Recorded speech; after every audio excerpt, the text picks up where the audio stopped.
Hello friends, स्वागत है आपका आपके अपने चैनल HSC स्टडी गाइड में। आज इस वीडियो में हम बात करने वाले हैं निबोश एग्जाम के पासिंग रेट क्या है और साथ ही साथ इसका फेलर रेट क्या है इसके बारे में। तो दोस्तों, जब भी आप कोई निबोश की एग्जाम देते हो, वो चाहे सर्टिफिकेशन एग्जाम हो या फिर डिप्लोमा वाली एग्जाम हो, तो उस दौरान जो है इस एग्जाम का पासिंग रेट क्या है और फेलर रेट क्या है ये आपको पता होना चाहिए। क्योंकि यानी कि इससे क्या होगा, इससे आपको पता चल जाएगा कि ये जो एग्जाम है ये कितने लेवल तक जो है टफ होती है, कितने परसेंटेज लोग हैं यहाँ पर इस एग्जाम को पास करते हैं और फेल करते हैं, कौन सी एग्जाम इजी है, कौन सी एग्जाम डिफिकल्ट है। ये सारी इंफॉर्मेशन आपको इस वीडियो के माध्यम से यहाँ पर मिलने वाली है। तो चलिए फिर वीडियो को स्टार्ट करते हैं। तो दोस्तों, वीडियो की शुरुआत करने से पहले मैं आपको बताना चाहूंगा कि अगर आपको निबोश एग्जाम के बारे में और भी डिटेल में अगर जानकारी चाहिए तो इसके ऊपर मैंने डिटेल में एक आर्टिकल लिखा हुआ है। उसका जो लिंक है आपको नीचे डिस्क्रिप्शन में मिल जाएगा, आप उसको जरूर चेक कीजिए। उसमें मैंने आपको passing rate, failure rate, NEBOSH exam के बारे में, निबोश एग्जाम में कौन से सवाल पूछे जा सकते हैं, उसका आंसर आपने किस तरीके से देना चाहिए, निबोश एग्जाम के बाद आफ्टर क्या होता है, क्लोजिंग जब इंटरव्यू होता है तो क्लोजिंग इंटरव्यू में क्या सवाल पूछे जाते हैं, तो ये सारी इंफॉर्मेशन आपको वहां पर मिल जाएगी। ठीक है, तो इसका जो लिंक है नीचे डिस्क्रिप्शन में दे दिया है, आप वहां पर जाकर इसको डिटेल में जान सकते हो, या फिर हमारी ऑफिशियल जो वेबसाइट है उसको आप विजिट कर सकते हो। वेबसाइट है hscstudyguide.com। तो इस वेबसाइट को भी आप विजिट करके निबोश एग्जाम के बारे में डिटेल में जानकारी ले सकते हो। तो चलिए अब हम वीडियो के टॉपिक के ऊपर आते हैं। देखिए, हम यहां पर बात कर रहे हैं निबोश की। जब भी आप एग्जाम देते हो तो उसका पासिंग रेट और फेलर रेट क्या होता है। सबसे पहले हम बात करते हैं पासिंग रेट के बारे में। अब निबोश का फुल फॉर्म बताने की आपको जरूरत नहीं है। निबोश का फुल फॉर्म होता है, लेकिन फिर भी आप समझ लीजिए, निबोश का फुल फॉर्म होता है national examination board in occupational safety and health. अब ये जो निबोश का जो कोर्स है वो ज्यादातर कैंडिडेट्स इंडिया के करते हैं। क्यों करते हैं? क्योंकि उनको गल्फ कंट्रीज या फिर आउट ऑफ इंडिया या फिर बाहर के कंट्री में जॉब करना होता है, इसलिए ये कोर्स करते हैं। और वहां पर ये मैंडेटरी भी होता है। कई सारे कंपनीज की जो है ये रिक्वायरमेंट होती है कि निबोश का सर्टिफिकेशन लेवल या फिर डिप्लोमा आपके पास होना चाहिए। तो इसलिए आपको निबोश के बारे में मालूमात होना काफी जरूरी है। अब हम बात करते हैं निबोश एग्जाम का पास रेट के बारे में। अब देखिए, अगर हम सोचे कि निबोश की जो एग्जाम होती है इसका पासिंग रेट यानी कि कितने लोग जो है इसको पास करते हैं, कितने लोग इसमें फेल होते हैं इस एग्जाम में, तो ये सारी चीजें ऐसा नहीं है कि हम एक साथ बता दें। यानी कि ये एग्जाम कौन जो पर्सन्स दे रहा है उसके ऊपर भी ये डिपेंड होता है। किस चीज के ऊपर ये डिपेंड होता है? डिपेंड होता है कि जो भी पर्सन्स इस एग्जाम को दे रहा है उसको नॉलेज कितना है, या फिर उसका जो है स्पेसिफिक क्वालिफिकेशंस क्या है, उसने बीए कंप्लीट किया है, बीएससी कंप्लीट किया है, या फिर टेक्निकल उसके पास डिग्री या फिर डिप्लोमा है, या फिर सेफ्टी का अदर उनके पास डिप्लोमा है। अगर सेफ्टी का अगर उनके पास डिप्लोमा है, इसका मतलब उनको सेफ्टी का नॉलेज है, पहले से ही सेफ्टी का नॉलेज है, वो उन्होंने डिप्लोमा में वो सारी चीजें पढ़ी है।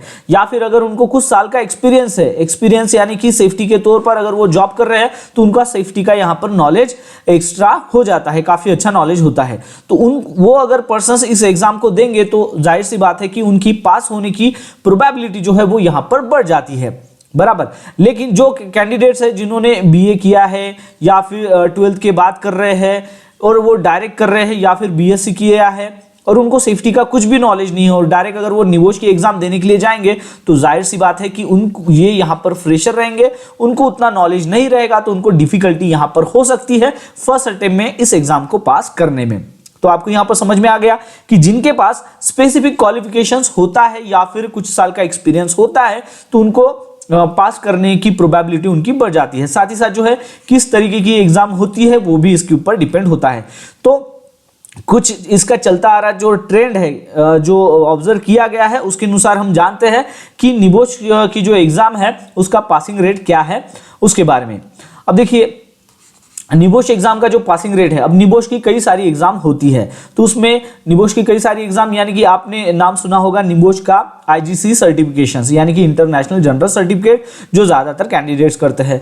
दूसरा है कि निबोश का डिप्लोमा भी ज्यादातर कैंडिडेट्स करते हैं। और तीसरा है निबोश का एनजीसी सर्टिफिकेट यानी कि नेशनल जनरल सर्टिफिकेट। अब ये तीनों के बारे में हम यहाँ पर इसका एग्जामिनेशन का पास रेट क्या है वो जानते हैं। सबसे पहले बात करते हैं एनजीसी जो सर्टिफिकेशन है निबोश का उसके बारे में। अब देखिए एनजीसी इसका मतलब क्या है, नेशनल जनरल सर्टिफिकेट। नेशनल यानी कि निबोश का जो कोर्स है ये यूके बोर्ड के द्वारा प्रोवाइड किया जाता है, यूनाइटेड किंगडम के द्वारा प्रोवाइड किया जाता है।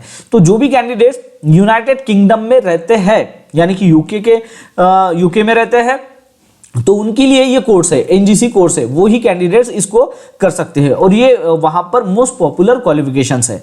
तो एनजीसी का वहां का जो पासिंग रेट है वो है 60 to 70%, 60 to 70% वहां पर पासिंग रेट है, ठीक है। और ये जो रेट है ये फ्लक्चुएट होते रहता है क्योंकि ये डिपेंड होता है कि एग्जामिनेशन पीरियड क्या है, कैंडिडेट जो है उसका प्रिपरेशन लेवल क्या है, ये सारी चीजें के ऊपर ये डिपेंड होता है।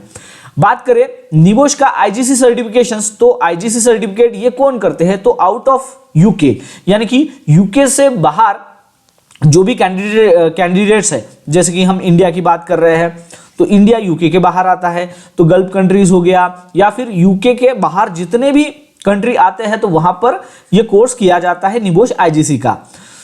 तो यहां ये जो कोर्स है आईजीसी का, ये जब कैंडिडेट्स करते हैं तो ओवरऑल देखा गया है कि इसका जो पासिंग रेट है वो भी 60 to 70% है। इसका भी जो पासिंग रेट है वो भी 60 to 70% है, यानी कि 100 कैंडिडेट्स अगर ये एग्जाम दे रहे हैं, निबोश आईजीसी की एग्जाम अगर दे रहे हैं तो उसमें से लगभग 30% जो कैंडिडेट्स है वो फेल कर जाते हैं इस सर्टिफिकेशन कोर्स को, ठीक है।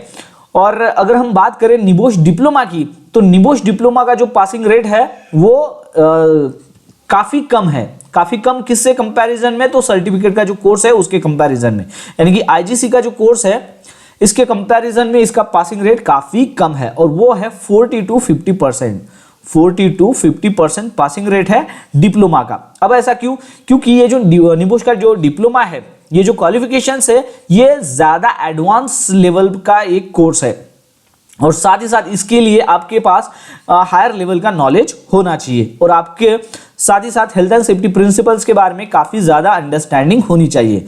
अब जाहिर सी बात है कि निबोश का जो आईजीसी सर्टिफिकेट करते हो तो वो 15 डेज का कोर्स होता है, ठीक है। डिप्लोमा जो है वो इसमें ज्यादा जानकारी होती है, एडवांस लेवल का ये कोर्स होता है, तो यहाँ पर आपका नॉलेज ज्यादा होना चाहिए।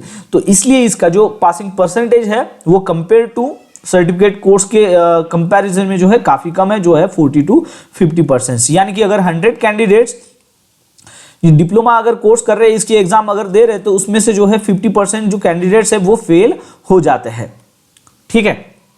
तो आपको यहां पर इसका जो है निबोश एग्जाम का पासिंग रेट पता चल गया होगा। बात करते हैं इसके फेलर रेट के बारे में, जैसे कि मैंने आपको यहां पर बता दिया है निबोश के फेलर रेट क्या है उसके बारे में, फिर भी हम जान लेते हैं।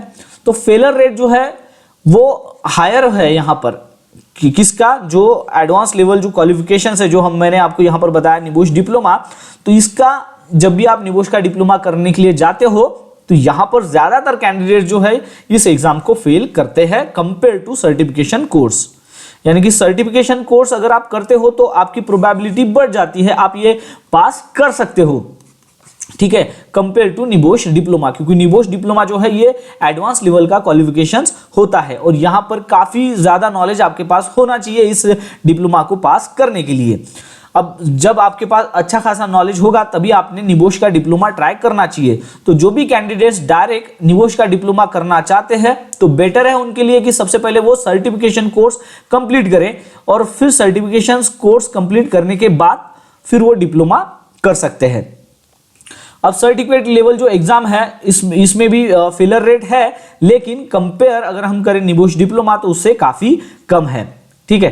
तो निबोश सर्टिफिकेशन जो एग्जाम है यहाँ पर फेलर रेट जो है वो है 20 to 30% और निबोश डिप्लोमा जो एग्जाम है इसमें फेलर रेट जो है वो 50 to 60%। तो जैसे कि निबोश डिप्लोमा में 100 कैंडिडेट्स अगर ये एग्जाम देते हैं तो उसमें से 50 to 60% जो कैंडिडेट्स है वो इस एग्जाम में फेल हो जाते हैं।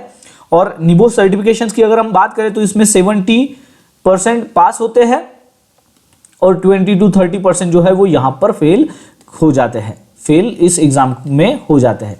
और रीजन क्या है फेल होने का, मैंने आपको बता दिया है।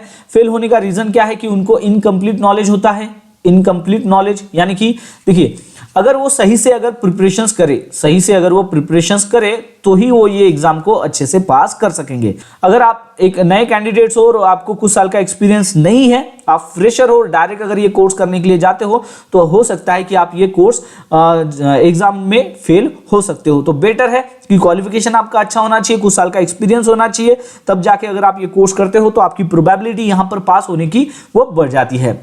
तो दोस्तों आशा करता हूं कि आपको इस वीडियो के माध्यम से पता चल गया होगा निबोश एग्जाम के बारे में, उसका पासिंग रेट क्या है उसके बारे में, साथ ही साथ इसका फेलर रेट क्या है उसके बारे में। तो बस आज के लिए इतना ही, मिलता है नेक्स्ट वीडियो में एक नए टॉपिक के साथ में। तब तक के लिए टेक केयर, बाय बाय।